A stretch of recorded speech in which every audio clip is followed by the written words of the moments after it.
Olá, caríssimo estudante, seja muito bem-vindo aqui a mais uma videoaula do História Sem Fronteiras. Eu sou o professor Helder Carneiro e a gente vai falar sobre um tema que é muito importante para você que vai fazer vestibulares, para você que vai fazer o Exame Nacional do Ensino Médio.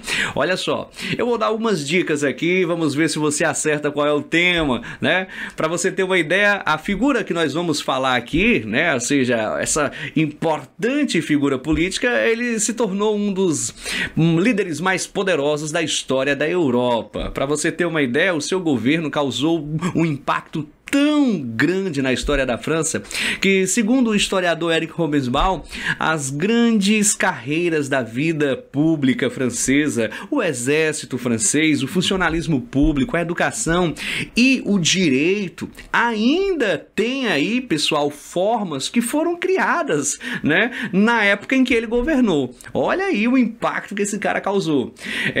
Claro que também a sua história é marcada por tragédias, afinal de contas, foram aproximadamente 1,8 milhão de franceses que acabaram morrendo nas chamadas guerras napoleônicas. Bom, agora, né? Agora eu entreguei os pontos, pessoal. Sem sombra de dúvidas, nós vamos falar sobre a Era Napoleônica, Napoleão Bonaparte. Então, prepara caderno, prepara caneta para as anotações. Olha só, como foi que Napoleão chegou ao poder na França? Essa é a primeira informação que você tem que compreender aí nos seus estudos sobre Era Napoleônica. Nós dizemos que a chegada de Napoleão ao poder é marcada pelo que chamamos de o golpe do 18 Brumário, ou seja, 18 de novembro de 1799, Napoleão, ele chegava ao poder a partir de um convite que partiu ali da República Burguesa, né, o período do Diretório, no finalzinho ali justamente do período conhecido como Revolução Francesa, pessoal.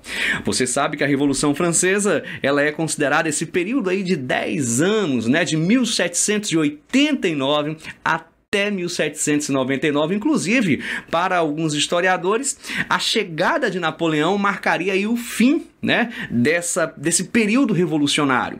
Pois bem, e aí sim, o início da Era Napoleônica. Muitas vezes já me perguntaram em sala de aula qual a importância de Napoleão Bonaparte para a história. E pessoal, depois de muito ler a respeito, né, de ler grandes historiadores, inclusive o próprio Eric Hobsbawm, eu cheguei a uma conclusão. Sem sombra de dúvidas, Napoleão foi a figura que tem uma importância, por quê? Porque ele consolidou as conquistas burguesas que foram adquiridas aí na Revolução Francesa. Então, foi essa figura que consolidou, e eu diria mais, ele pegou, né, essas conquistas e simplesmente propagou para além das fronteiras da França. Então, a sua importância é inegável, tá certo? Como eu disse, para alguns historiadores, a chegada dele marca o fim da Revolução Francesa.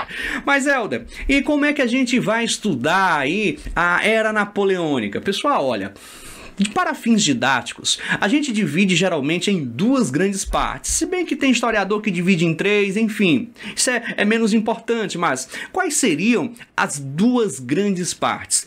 A primeira, o período do consulado, e a segunda, o período imperial da Era Napoleônica. Então vamos aqui, né, tecer alguns comentários sobre cada um desses períodos. É muito importante que você agora preste muita atenção nessas informações. Primeiro, olha, quando Napoleão chegou ao poder, ele chegou como primeiro cônsul, claro. E a partir de então, através de sua habilidade política, e ele era um cara muito habilidoso, ele conseguiu transformar o seu cargo, que era um cargo que teria ali um período de 10 anos de duração, em um cargo vitalício. Olha aí, era ele como primeiro cônsul que praticamente tomava as principais decisões na França. Evidentemente que nesse momento a França ainda estava ali lutando, né, contra exércitos estrangeiros que tentavam tentavam invadir para barrar esse espírito revolucionário francês, tá bom? A situação da França não era das melhores. Não se esqueça que a França, ela vem de um período de 10 anos de revolução que virou o país de ponta cabeça. Para você ter uma ideia, do ponto de vista econômico, a situação estava crítica e Napoleão sabia que era preciso fazer algo para recuperar a economia francesa. E o que é que Napoleão faz? Ele cria o Banco da França, ou seja, para poder recuperar a economia, uma instituição bancária, financeira, que tinha o lastro do Estado francês. Então era muito importante isso.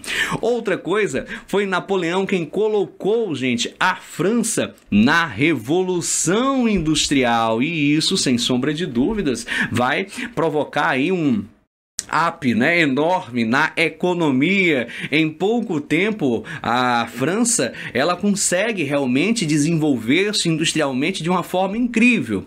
Tanto é que ela pretende se tornar aí a maior potência industrial, né, do mundo. Só havia um problema. Para que ela se tornasse a maior potência, ela tinha que ocupar o lugar que já tinha dono naquele momento. E eu estou falando de qual país? A Inglaterra. Vamos já falar que deu treta aí entre França e Inglaterra. Outra coisa importante, gente, que é uma das marcas do período do consulado, é justamente esse momento de conciliação. Napoleão, ele vai buscar reconciliar com todos os setores, inclusive com o setor, né, da nobreza, com a igreja, e a gente vai ter nesse momento aí a volta daqueles que fugiram da França na época da Revolução.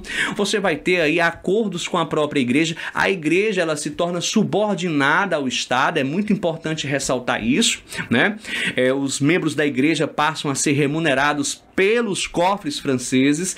Enfim, são características do período do consulado. E aí, se você me perguntasse, Helder, qual foi, digamos assim, a maior realização do período do consulado? O que é que eu tenho que me dedicar com mais atenção sobre, né, esse período? A minha resposta era clara e objetiva. Sem sombra de dúvidas, estude com muito cuidado o Código Civil Napoleônico, pessoal. Esse Código Civil, sem sombra de dúvidas, foi a maior realização. Ele que já começou a ser ali, né, projetado por volta de 1800, se consolida em 1804. E ele tem algumas características que a gente não pode deixar de falar. Por exemplo, depois, evidentemente, né, do direito romano, esse Código Civil Napoleônico, ele é considerado, digamos, acho que a maior referência no direito. Ele consolida praticamente os princípios da burguesia, os princípios do iluminismo no campo jurídico. Esse Código Civil, pessoal, para vocês terem uma ideia, basicamente ele defende uma igualdade entre os indivíduos perante a lei. E eu quero que você, né, escute mais uma vez aqui, ó. Ele defende a igualdade dos indivíduos perante a lei. Eu estou falando de uma igualdade jurídica, uma igualdade no campo das leis. Não estou falando de igualdade econômica e muito menos de igualdade social, tá certo? Cuidado, cuidado. Outra característica, liberdade de trabalho e atenção, a mulher, ela era subordinada ao homem, né, através aí desse Código Civil Napoleônico. Enfim, um documento sem sombra de dúvidas muito importante e que tem aí influência no direito até hoje. Para vocês terem uma ideia, o direito empresarial, né, o direito comercial, ele bebe muito aí do Código Civil Napoleônico, viu, galerinha? Bom, o que é que acontece em 1804? Napoleão, a partir de um plebiscito que ele realiza, percebe que a população realmente o apoia de uma tal forma e que via com bons olhos o início de uma monarquia com ele no poder. E assim, Napoleão, ele praticamente se autoproclama aí imperador da França. É o início do período imperial. Vale ressaltar aqui, moçada, que o próprio Papa Pio VII, né, foi até Paris, lá na Catedral de Notre-Dame, para a coroação de Napoleão. E ele quebrou o protocolo. Eu acho que todo mundo já ouviu essa história. Simplesmente ele toma das mãos do Papa a coroa e o coloca como, né, quem quisesse passar a ideia de que não haveria ali nenhuma autoridade que fosse maior que a sua. E logo em seguida ele coroa também a sua esposa, né, Josefina, com a coroa na cabeça dela. Enfim, aí nós temos o início do período imperial. Olha só, né, o período imperial retratado aqui nesta obra do pintor oficial de Napoleão Bonaparte, tá certo? Sobre o período imperial, gente, vamos aqui tecer aquelas características mais importantes, até porque você sabe, o objetivo dessa aula é que ela seja rápida, clara e objetiva. Então, o que é importante você saber sobre o período imperial? Primeiro que foi um período de intensa centralização do poder político. Não nos esqueçamos disso. Eu acho que essa foi, digamos, a maior decepção da burguesia, né? Porque a burguesia, quando escolheu Napoleão, eu acho que ela pensava que poderia controlá-lo. Mas é como eu sempre digo aos meus alunos: ninguém controla o incontrolável. Enfim, a burguesia nesse ponto ela quebrou a cara. Napoleão também ele vai aí intensificar lutas contra uma terceira coalizão europeia. Agora, é claro, em virtude muito de suas pretensões aí imperialistas, eu diria. Como eu disse a vocês, Napoleão ele tinha um sonho. Ele queria simplesmente dominar o mundo, né? Digamos assim. Ele queria fazer da França a maior potência industrial da Europa. Mas para isso, é claro, ele vai ter que se degladiar com a Inglaterra, que era o país que ocupava essa posição. Napoleão, como formação militar que tinha, ele, como eu sempre digo, militares pensam como militares. Então, qual era a forma que ele encontrava de destruir aí a Inglaterra? Militarmente, ou seja, guerra. O grande problema é porque quando se fala numa luta entre Inglaterra e França, a gente está falando de um duelo de titãs, porque de um lado você tem a França com um exército extremamente poderoso, praticamente o exército mais poderoso ali da Europa naquele momento, e do outro você tem a Inglaterra com a marinha mais poderosa, ou seja, um verdadeiro duelo de titãs. Gente, por mais que tentasse, Napoleão não conseguia chegar até a Inglaterra, não conseguia mesmo, porque no mar, praticamente os ingleses eram imbatíveis. Foi aí que Napoleão teve uma ideia que você já deve ter lido a respeito. A ideia do bloqueio continental. Eita, professor Helder, eu já ouvi falar desse bloqueio continental, até porque ele tem uma consequência que nos afeta enquanto brasileiros aí na história, né? Na história do Brasil. E que aspecto é esse? Bom, primeiro vamos falar sobre o bloqueio. O bloqueio continental foi um decreto aí de Napoleão que proibia a Europa de comercializar com a Inglaterra. Qualquer país que comercializasse seria invadido pelo poderoso exército francês. Gente, olha, isso provocou aí realmente um grande prejuízo para a França. Aliás, perdão, para a Inglaterra. Evidentemente que a gente sabe muito bem que a Inglaterra ela não quebrou em virtude do bloqueio, mas ela ganhou, né? Nela surgiram inúmeros prejuízos. Os portos ingleses estavam entupidos de mercadorias. Alguns países, inclusive, acabaram aí furando esse bloqueio. A gente tem um exemplo clássico, que é o exemplo de Portugal, o que acabou fazendo com que Napoleão ele simplesmente invadisse vários territórios na França, dentre eles a Península Ibérica. Portugal invadida, a família real portuguesa fez o quê? Fugiu para o Brasil. Mas sobre essa história, você vai ter que assistir a aula da professora Zenaide. Tem uma aula aqui no canal História Sem Fronteiras espetacular sobre a vinda da família real portuguesa para o Brasil. Assista essa aula que você vai ganhar aí muito mais informação. Enfim, não foi só Portugal. Outro país também, pessoal, outra nação também que acabou furando o bloqueio foi a própria Rússia, tanto que houve aí uma invasão, né, na Rússia e que a França acabou se dando muito mal, muito mal. A gente pode dizer que o bloqueio continental, gente, sem sombra de dúvidas, ele acabou fracassando, né? E, assim, os motivos são vários. Eu vou aqui ressaltar pelo menos os mais importantes. Olha, tinha uma coisa que Napoleão, ele simplesmente não percebeu. E olha que ele era um cara bastante inteligente. Ele não percebeu que mesmo se não existisse a Inglaterra, pessoal, a França sozinha não tinha como suprir a Europa com seus produtos industrializados. E aí o que é que aconteceu?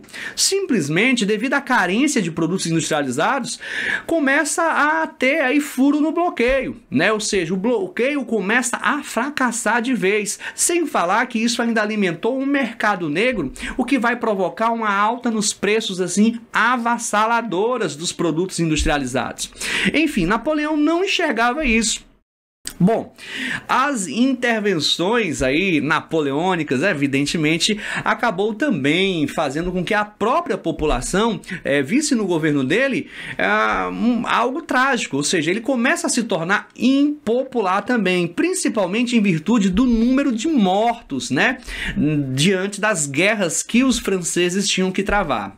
Lá na Rússia, você sabe muito bem, a invasão napoleônica na Rússia foi uma tragédia. Por mais que ele conseguisse chegar até Moscou, né, a gente sabe que as perdas foram enormes, até porque faltou de tudo, gente. Faltou, inclusive, né, comida para as tropas.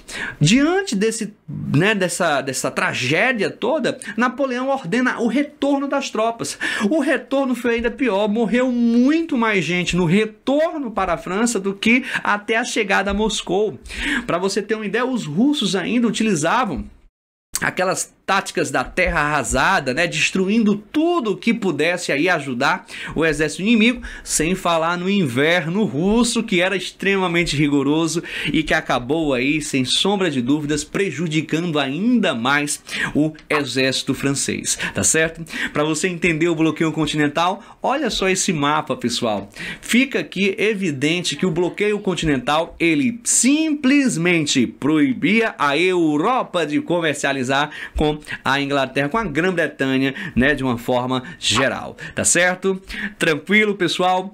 Para nós finalizarmos aqui essa dica sobre a Era Napoleônica, vamos aqui entender então o desfecho dela. Primeiro, diante da derrota, né, na Rússia, na campanha aí fracassada da Rússia, o exército napoleônico ficou bastante desfalcado. Os inimigos de Napoleão, percebendo disso, eles preparam um contra-ataque. Inglaterra, Áustria, Prússia e Rússia se juntam numa coalizão que em 1814 acabam derrotando Napoleão e ele, é claro, teve que ficar aí em exílio numa ilha do Mediterrâneo, ali a ilha de Elba. Bom, essa ilha não conseguiu prendê-lo aí por muito tempo. Como todos nós sabemos, ele retorna para a França, governa ainda 100 dias, mas cai novamente numa nova coalizão, derrotado em Waterloo. Bom, diante disso, um novo exílio, agora para a ilha de Santa Helena, pessoal, de onde nós sabemos ele não saiu mais vivo. Enfim, essas são as principais informações sobre a Era Napoleônica, pessoal. Eu, inclusive, indico aí, né, algumas leituras importantes sobre o tema. Dê uma olhadinha aí nas obras do Éric Robesbal, que eu confio bastante, tá certo? Pessoal, eu fico por aqui, bons estudos e até a próxima videoaula do História Sem Fronteiras. Tchau, tchau!